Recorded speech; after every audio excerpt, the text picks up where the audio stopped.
سنت رسول کے اندر ہے کہ خود امام علی مقام پر پیغمبر گریہ کر رہے ہیں، بطور خاص گریہ کیا ہے. اور کچھ ایسے ایسے مواقع ہیں کہ جس کے بارے میں روایتیں موجود ہیں، الحمدللہ آپ تمام نے اس کے بارے میں سماعت بھی کیا ہوگا کہ ولادت کے موقع پر گریہ کیا، کبھی عید کے موقع پر گریہ کیا.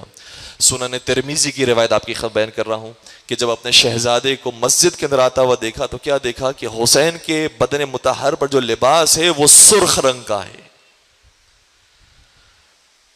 حسین کے بدن میں مبارک پر سرخ رنگ کے لباس کو دیکھ کر پیغمبر نے گریہ کیا.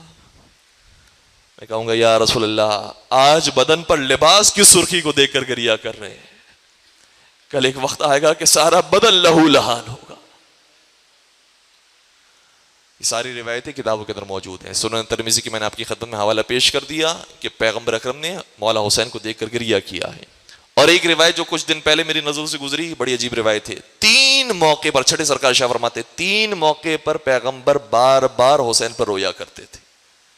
کون سے 3 موقع؟ پہلا موقع جب حسین کو کبھی مسکراتا ہوا دیکھتے تھے نا تو رویا کرتے تھے. حسین کو مسکراتا ہوا دیکھتے تھے، نبی رویا کرتے تھے. دوسرا موقع جب حسین کو کبھی رنجیدہ دیکھتے تھے، پریشان دیکھتے تھے، اس وقت بھی پیغمبر رویا کرتے تھے. اور شاید کہتے ہوں گے اے حسین، یہ پریشانی بہت چھوٹی پریشانی ہے، وہ مصیبت جو تجھ پر آنے والے ہیں وہ کسی پر نہیں آئیں گے. ان مصیبتوں کو یاد کر کے پیغمبر رویا کرتے تھے. اور تیسرا جملہ سنیں گے کب رویا کرتے تھے، بیدار رہیے گا، میری طرف دیکھیے گا کہ اس وقت میرے مولا حسین کو دیکھ کر پیغمبر رویا کرتے تھے. حسین ابھی چھوٹے سے ہیں، 7 برس کے 6 برس کے ہیں، پیغمبر نانا ہیں، حسین نواسے ہیں. جب اپنے نواز کو کس کیفیت کے اندر دیکھتے تھے؟ جب دیکھتے تھے کہ نواسا کوئی نیا لباس پہن کر آیا ہے، کوئی نیا لباس پہن کر آیا ہے، تو حسین کو نئے لباس کے اندر دیکھ کر پیغمبر گریہ کیا کرتے تھے.